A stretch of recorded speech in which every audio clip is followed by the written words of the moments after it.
Greetings and salutations, loyal viewers of this channel. My name is Sean, and while it is true that the evil orange man did in fact win the presidential election of 2024, and he won largely running on the immigration issue, the idea that this issue is won, that the battle is over, is not actually true, because what we're starting to see is all these different lefty groups and the illegal migrants themselves coalesce and make promises to fight back against the orange man's deportation forces.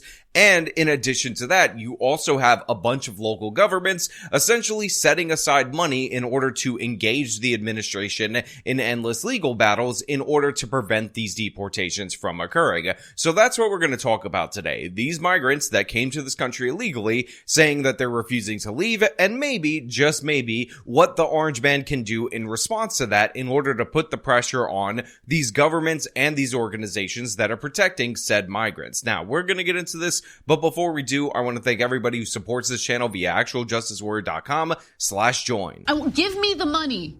Give me the money. Okay? And hundreds of immigration advocates rallying against the next commander-in-chief. Many say they're concerned about the president-elect's plan, deportation plan, once he takes office. News 4's Brittany Miller explains.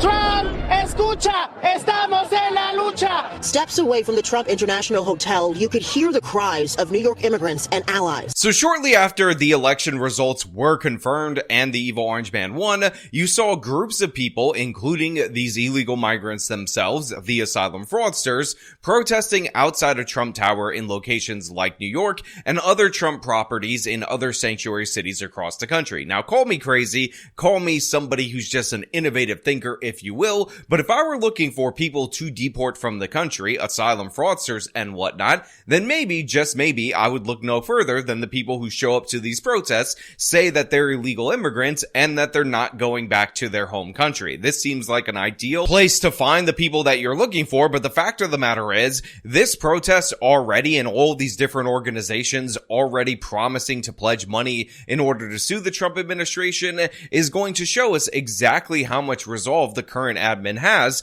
because essentially it's going to be a dogfight to get any of these people out there, and make no mistake about it, they're going to spend time, money, and resources protecting the criminal migrants that are committing additional crimes while in this country. We know that our immigrant communities in particular are going to be under attack, and we want just a message loud and clear that immigrants will be protected. Protected from President-elect Donald Trump's promise of mass deportation. A lot of immigrant New Yorkers are afraid of the threat of mass deportations, and it's not just undocumented people. Families have mixed status. Trump, hear us. We are here and not leaving. We're going to resist, right? And one key way that we're going to resist is we're going to demand that our city and our state step up for immigrant communities. So there you have the pledges from people on the streets of the city of New York. You have somebody holding what looks like the trans's flag saying, Trump, hear us, we are not leaving. And then you have this other individual saying that they're going to resist, and we're going to demand that our city and our states are going to resist. Now, I will just point out something that should be abundantly clear for everybody out there in the audience,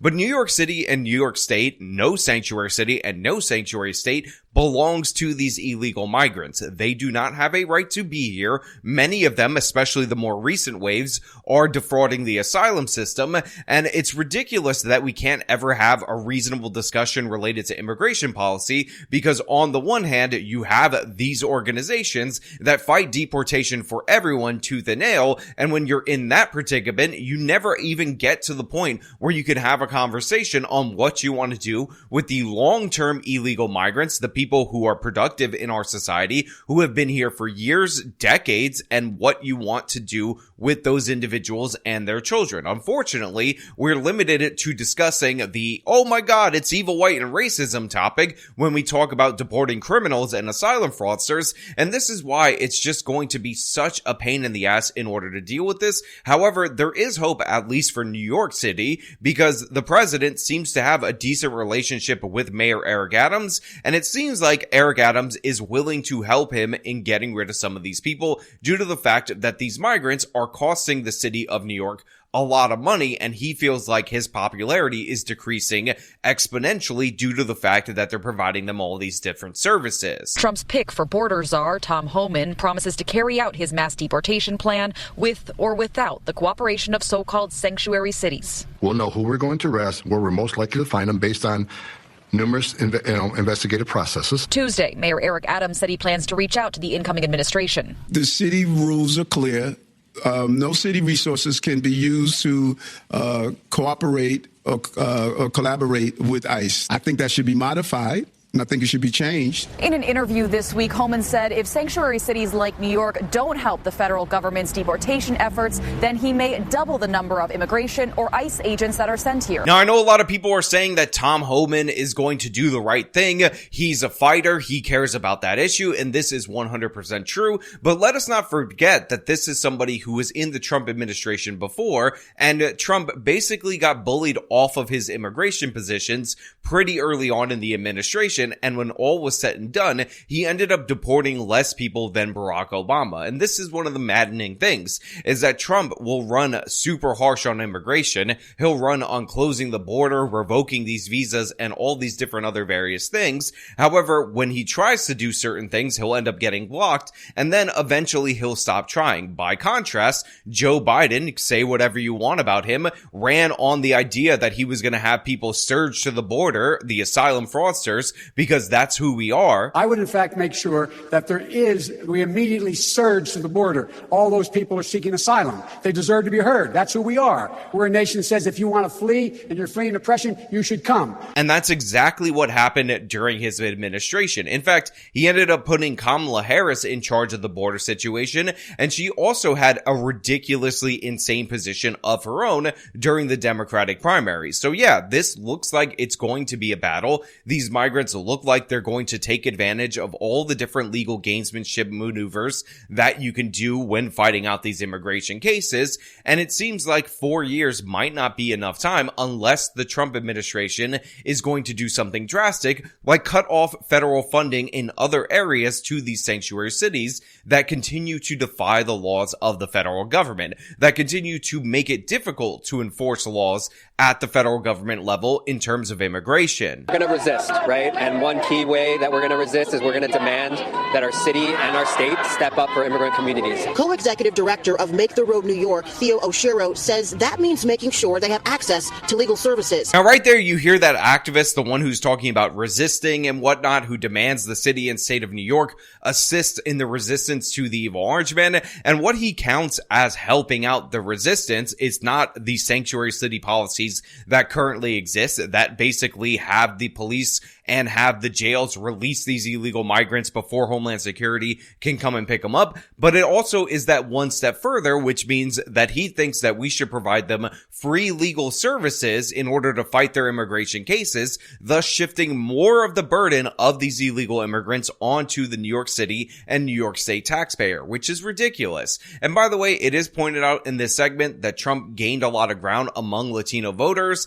and you have all these different activists that say that they're heartbroken about that. On the flip side, more Latino voters supported Trump in this year's election. According to NBC exit polls, 46% of Latinos voted for him in 2024 compared to 32% in 2020. I am Latina. I am heartbroken to see so many people voting for Trump and to see them essentially abandon immigrant communities. But I also understand that people are searching for solutions. And one of the reasons why Latinos have moved so far in the direction of Trump, first and foremost, you have the issue of the economy, but specifically Latinos in places that have been flooded with immigrants, look at those border counties in the state of Texas, is because these illegal immigrants end up competing with them. When they commit crimes, they commit crimes in their neighborhoods. These Latinos that are voting are already American citizens, and this idea that Latinos need to bend the knee constantly and obey the Democrats on immigration policy has not been proven out by the facts for decades, despite the fact that for a very long time, people in both parties believed that immigration was the sole key in order to win over these voters. It turns out that going harsh on immigration, trying to protect the jobs of Latino Americans from competition from illegal immigrants, was a better path forward, and that just makes perfect sense when you think about the fact that, again, if you're voting, you are a citizen. On top of that, Latino men did vote for Trump more so than Latino women, and this makes a lot of sense because they're more likely to do physically demanding jobs that can be taken by immigrants that oftentimes companies and small businesses would rather hire illegal immigrants under the table for. So when you add up the numbers, when you realize what's actually going on and who's the most impacted, it should not be surprising that Latinos voted for Trump in ever-increasing numbers. Latino males voted a majority for Trump, and Latinos on the border counties that are being flooded by illegal immigrants overwhelmingly even further flipped for the evil orange man. We need to mobilize and organize like we never did before. In his first rally since the election, Reverend Al Sharpton discussed the dangers of mass deportation and delivered a message of hope. You can pass whatever bill you want. We ain't going back. You can come whatever policy you want. We ain't going back. And this rally here is just the beginning. Reverend Al Sharpton says he's going to bring the National Action Network to D.C. in January. So, of course, they drag out Al Sharpton, who was bribed by the Kamala Harris campaign, received $500,000 to his National Action Network to talk about how they're not going back, they're not going to let these people get deported, and all of that. And this just goes to show you that Al Sharpton is just a race hustler for his own benefit. Because when you go to the city like the city of Chicago, or you go to any of these little city hall or town hall meetings, what you end up seeing time and time again is regular, ordinary, working black people are some of the people that are the most angry about these migrants being flooded into their city. And by the way, this is the credit that Greg Abbott definitely deserved, because it was absolutely masterful to send these people over to the sanctuary cities, because for the first time in a very long time, people realized that the crisis at the border was in fact real once it was dropped off on their doorstep. And it's all fine and dandy